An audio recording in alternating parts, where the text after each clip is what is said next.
Hello ladies and gentlemen, and welcome to our BKB National Wool Market Report. Jock, the last one for our 2020 season before we enter our recess of 2 months. No, it was a good one. Luckily the season is something of the past. I think we had a season with lots of challenges, but the absolute nice part is to end it on high, and I think it were worthwhile high to end it on today. Yeah, it started last week, and we improved on those levels, and that is positive. Absolutely, I think that the rand still kept on with its momentum and kept on strengthening against the US dollar. We were trading at 1.4% stronger against the dollar compared to last week, and again that held us back a little bit. But regardless, the market went full out on the last auction, and we had an excellent auction. Yeah. And what is actually the big positive of this market is that the mediums came back. And I was looking at some of the competition, especially on the 20 to 20.7, let's say our 20 and a half micron group. There were huge competition on that lot. 10 to 11% increases recorded on specific clips and specific. So your good sound will up to 10-11% here on those microns. On those microns, yeah. Well, you must say that is including RWS. Including RWS, definitely, yeah. So as you've said, we had excellent competition on those micron groups. But not to take anything away from the other micron groups. Our finer wool, 18 and a half and finer, did excellent as well as they did for the past few auctions. Our 21 and stronger 21 up to 23% increased compared to the next auction. The only place where we struggled a little bit, when we got to 25 micron and higher, 25.7, 25.8, 26 is basically your cutoff where there's no demand. Nothing. It's dead. We sold I think 2 or 3 lots at 25.5, 25.4. But that was very selective, 1 or 2 lots, and that's where it stopped. The rest is no demand. Both of them had extremely low CVDs and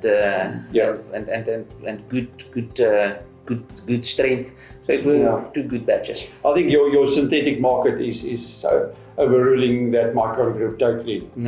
I think there might be some opportunity in the market, because if we look at the cotton market and the synthetic market, but not your 25, especially if you go onto your broad wools, but maybe more for New Zealand. But if you go and look at your broad wools, your 28, 29 to 30 microns, they at this stage they're cheaper than cotton or synthetics. So maybe an opportunity in the market for in the new season.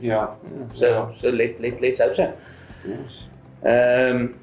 I think the Aussie market did well. They up by about 3.7% on Tuesday's auction. They went up a little bit, and on today's auction as well, they followed. So in total, close to 3.7% that they're up. They're up, yeah. So they still got 3 sales left, no? They do. And if they can keep this momentum, then we're going to kick off our new season very positive. I think that would be nice to have for all our growers. So, just to have the peace of mind that we're in a growing stage, the market, and that we're doing good, and that would be one hell of a bonus if we could start the new season in up. Christian just walked in, made the mistake of walking into the studio. So Christian, while you're here, I think come and have a seat, please. It would be nice to have your inputs as well. Yes, Christian. We've just been talking about the movement of the day, and so our thought were that the SA market might be up by about 3% for today. That sounds about right, yeah. We saw some really good levels on the RWS selling today. There was good premiums for that, especially the 19-20 microns. And then the rest of the RSA club followed the Australian market. So we're seeing a 2% premium in South Africa currently, but the market is on a rise. Christian, to recap it, where are we standing in the market for the last 7 years? The South African clip is about 15% of the Australian clip, so that's excluding the RGs and the New Zealanders. We're about 15% of the Australian market. The merino side of it, yes. And that's really important to sort of keep in mind when we start talking about the market.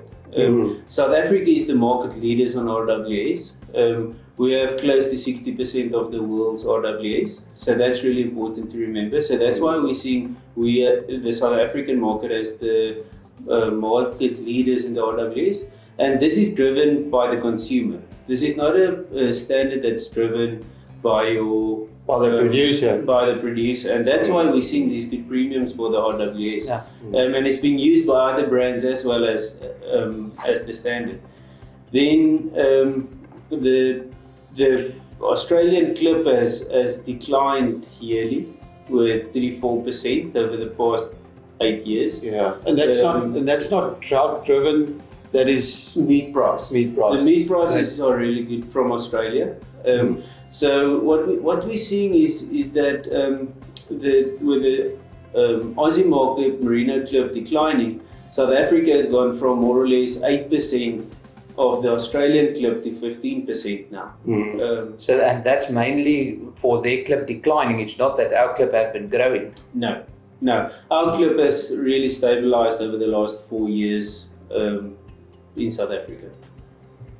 I think the merino clip. You're looking at pure merino, yeah. We're looking at the merinos. I think me and Jacques were talking a little bit earlier about the huge movement we had in the 20 and a half micron group. There were increases of up to 10-11%, and but that were mainly because that's where the bulk of the market were today, and where the bulk of the RWS wool lie. That probably is the whole reason for that huge increases they recorded. That's very true, Leon. So we see that the RWS gives you that premium, and that's the major slot. And also the other big difference is that we saw the fine side of the market really driven with this lack of supply from Australia. That a good season last year, so their clip is about 1 to 1.5 micron coarser than normal. And that's been a big driver on the fine side. We've just said South Africa is 15% of the market. Australia has had a decline of fine wool of almost 20%. So it's a lot of wool that's not there on the fine side. But with these high prices on the fine wool, the coarser end, the middle microns as we talk about them, so the 19-20 microns, they've now seen the advantage of this high prices on the fine side, and they're also starting to get pulled up by the finer side. Yeah, we've seen it today, and that's a good sign. The whole season they lagged behind. Yeah. I think we've been talking about that on each market report. We were talking and waiting for that to happen, and I think it's safe to say it's starting to happen now. Yeah. Yes.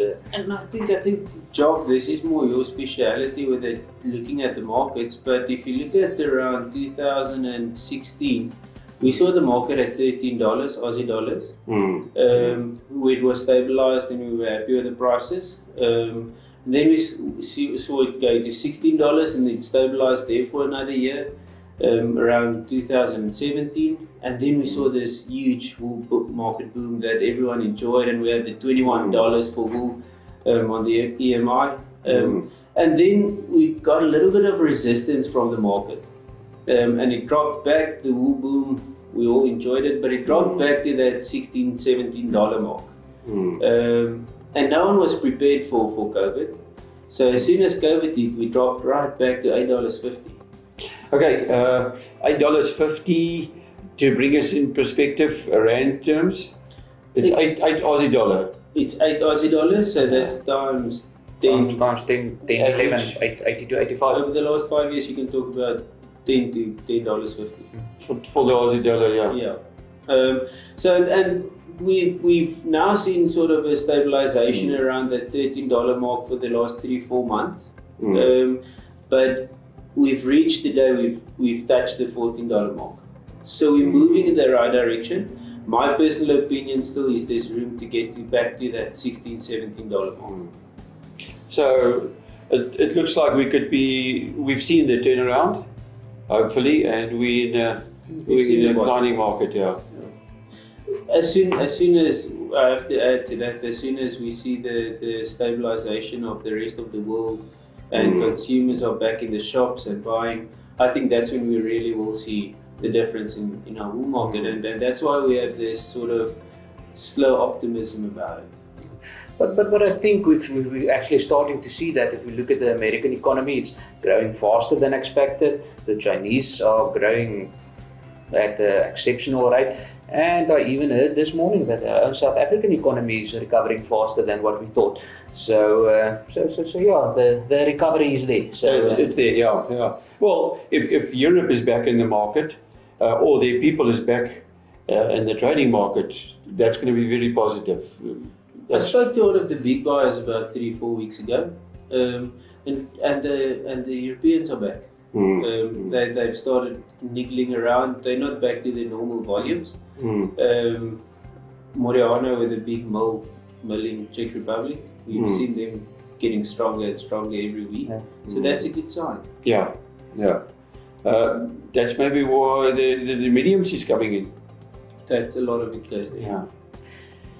Talking about the buyers, I think what we usually do is we highlight the 3 main buyers for the day, but we had excellent competition from all of our buyers, and because it's the last auction for the season, I would like to thank Standard Wool, Lem, Moriano, Stukan, TNU, Seaguard and New England. All of them contributed to a great auction, and thanks a lot to our buyers. So we really had an excellent auction. Yeah, we've got Australia at 36,000 bales in the market this week. Yeah. So it's one of the smaller ones. Next week they're back with 40 odd thousand, and they still got 3 sales to go. So with those 3 sales, with the market rising, we can see our opening sale very positive. We hope for that. Let's see the positive in it. If I've learned anything in the past year and a half, that it's extremely dangerous to make any predictions, but let's hope for that. Our sellers for the day. First place,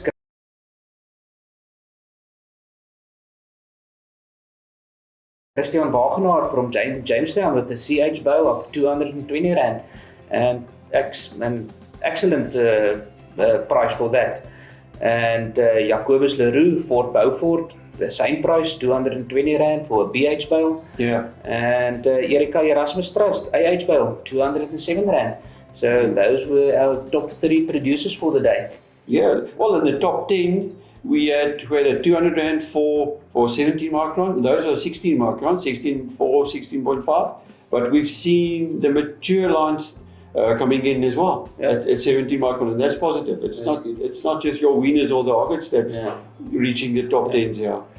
I've just spoken, just before the recording, I've spoken to Jan van der Walt, our sheep and wool advisor in Burgersdorp, in the Jamestown area as well. So Christian Wagenaar is one of his clients. And Jan told actually a nice story. Christian were on the brink of leaving sheep farming a few years ago. Really? And he made use of the subsidy scheme that BKB had a few years ago for the mesh fencing, and he fenced most of his farm, and suddenly the predator factor were eliminated by quite a huge margin, and he were able to keep on farming with sheep, and there he is today. Yeah, again, 3 years ago he had the top price on the last auction of the season, and here he's back today with the top price, top producing wool again.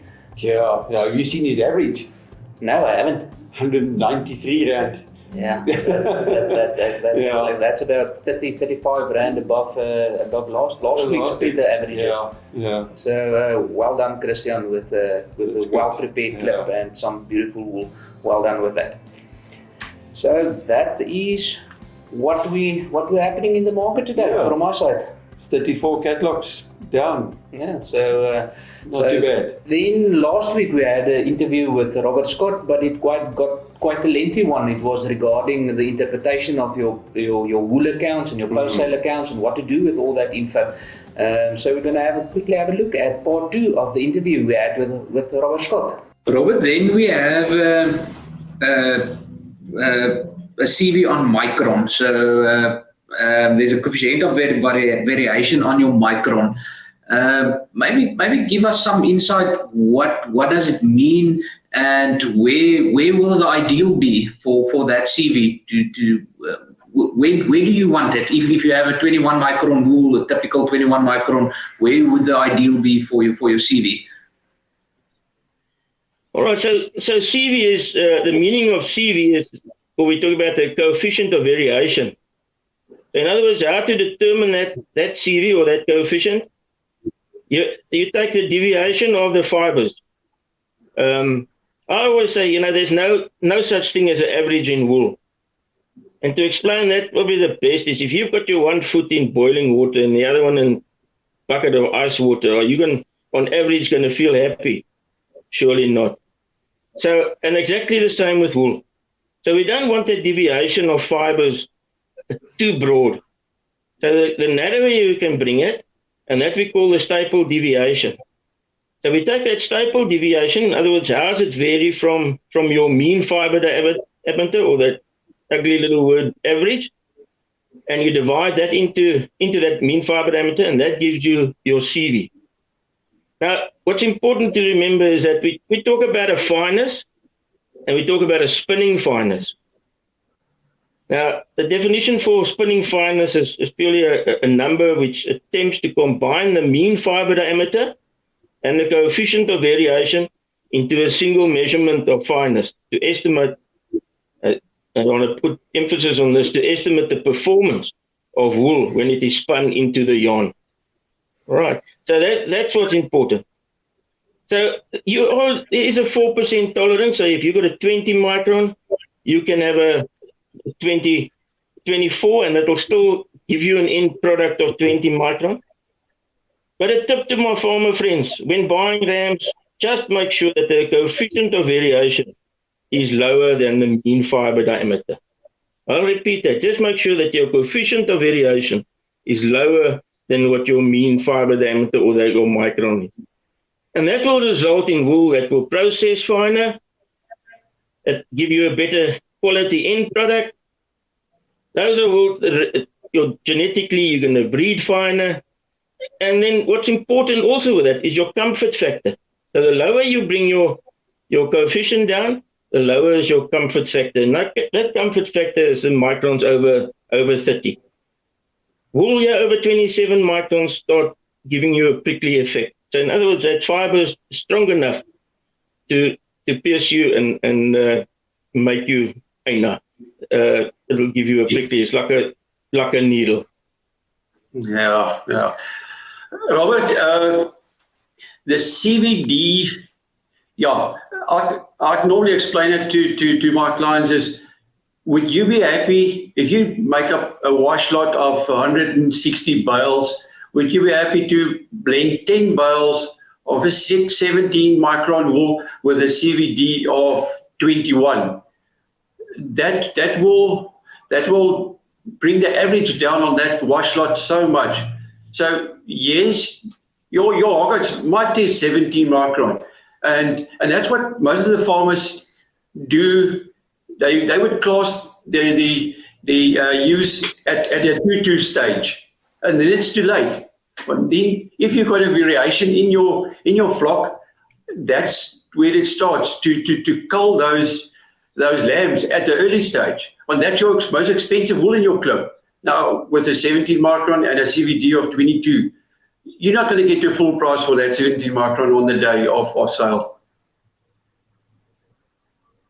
No, definitely not, Jock. The thing is, without getting too technical, is that for every 5% that you bring your CV down, your coefficient down, that wool will process as if it's 1 micron finer.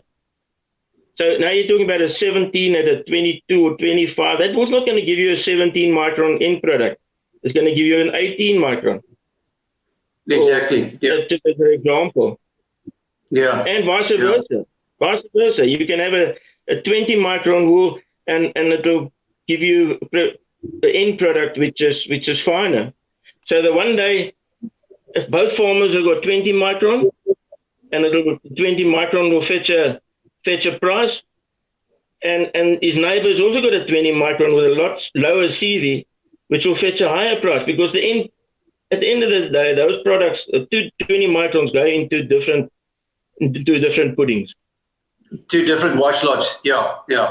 That's And most of our clients blend our wool with Australian wools.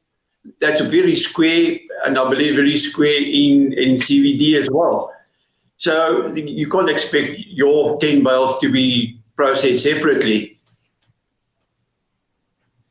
I think you're touching on our classing standards now. We are fortunate still to have labour in this country, but the Australians perhaps haven't got that. So we still go and we take a fleece and we'll take out the breeches and we'll take out necks and we'll take out backs, and that's why we increase our or improve our CV on our lots. So, and that makes we sell our wool a little, only 2% we got on the world market. It's because it's well classed. Jock, you also use the CVD as an indication for the presence of Kemp. If those lot with microns of 21 and a CVD of 30, then the assumption will be that there will be Kemp in that lot. Yeah. That actually, the last 2 years, Robert, we've seen that a lot in the Kai region wools, where it wasn't a factor 3-4 years ago, but the last 2 years it became a big factor, especially on the shorter, more inferior lines, where the CVD would run to 26, 27, 28. Then it's a totally different type that it goes into, and you get a 20 rand different in price. We've seen wools lately of a CVD of 40. That's where your downs and those type would come in. But and I think in the Kai region especially, there's big differences where their main lines would start as a 20.5 micron, and you end up with a CVD on the locks and the bellies at 40. And you can't expect to get those normal prices. The CVD is definitely playing a big factor lately in those lines as well. Yeah, well, it's got effect on the comfort factor at the end of the day. So you didn't help you buying a top with 16 micron or whatever average, and you're going to itch like hell. I mean, that's really because of the broad CV in it. Yeah. Robert, last but not least, staple strength. Maybe give our producers a short explanation about staple strength, why it is so important, and how it's being determined. And then we'll see on our valuations, we will normally have a NKT, the value, and next to that we'll have a TMB. So maybe give our producers a short explanation about staple strength and why it's so important. Okay, well, staple strength is indicated as newtons per kilotex, and we all know, we learned at school that there's 4 Newton laws. So this a measurement represents really the force in newtons required to break a staple 1 kilotex in thickness. So obviously, the higher the newtons per kilotex, the higher the more sound that wool is going to be grown, and vice versa. The TMB is purely the tip middle base. Immaterial, that wool can be a 40 NKT, which is a sound grown wool. They're going to pull it and see what percentage breaks where. So at the end of the day, we want that percentage middle break as low as possible. Because all these things those factors play an important role on the length of fiber or the out tear. that you're gonna get in your tops at the end of the day. So yeah, so it's important, but staple strength, it's management, and what influence it. Nutrition, we all know it's a protein, wool's protein, keratin. So nutrition, and what's important with nutrition is that you got to have an even intake of nutrition. And we talk about a blowout in wool. So if you take sheep from drier pastures and you put it on lucerne pastures as an example, that fiber is gonna broaden, and that's where it's like a bicycle tube you're pumping up, and it makes a blowout. So it can break, putting it onto good vegetation. Genetically, I think in most of our cases, we've got a genetic problem, and especially if we spoke about CV of fineness. So if you've got a high CV, you're going to have fine fibers and you're going to have thicker fibers. So which one's going to break first? The finer one. But if they're all the same, the old story, how strong is a chain?